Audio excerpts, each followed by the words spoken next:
the Bedtime Boat. Our story begins when the day had ended and the boy was tucked up in bed. Myself and the others, the cat included, had no idea what lay ahead. The boy drifted peacefully into slumber, but all was not as it seemed. There began a magical nighttime adventure as the boy slipped into a dream. The roof of the house lifted off and away, and the bed rose into the night. Where we were going, no one could say. We trembled and held on tight.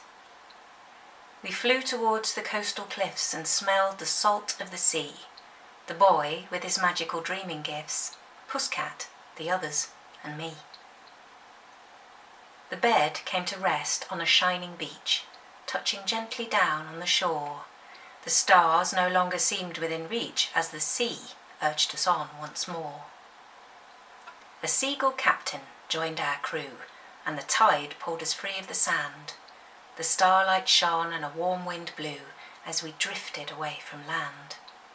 So off we sailed to who knows where, over the briny sea, a sleeping boy, a watchful bear, Pusscat, the others, and me.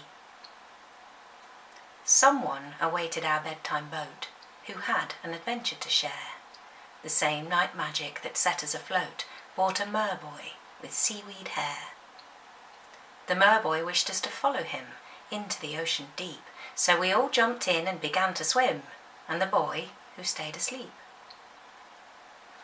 Where we were going and what we would find, none of us really knew, but we could hear music, the magical kind, as we swam down into the blue.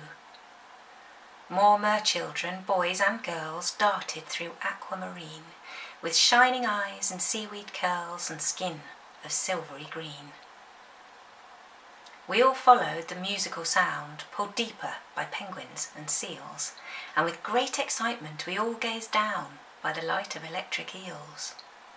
An aquatic orchestra was playing below in a theatre of coral and shells.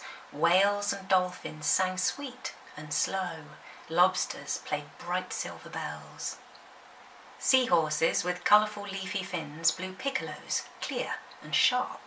Crabs and turtles played violins, and octopus performed on the harp. The music swelled and seemed to surround us. The sea orchestra played without pause. When they finally finished, the creatures around us broke into thunderous applause. The watery musicians took their bow, and the boy slowly lifted his head. Although still asleep, he was smiling now as we floated back up to the bed.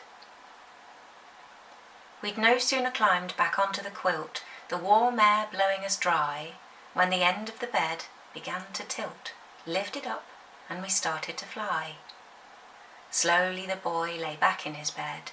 Not once had he opened his eyes. The morning horizon turned pink and then red as the bed flew home through the skies. Back in our room, the bright morning broke. Through the window a warm sunbeam shone on the boy, who gently awoke and smiled at his wonderful dream. We all said nothing, and yet we knew our adventure beneath the sea was dreamlike, magical, and totally true for Pusscat, the others, and me.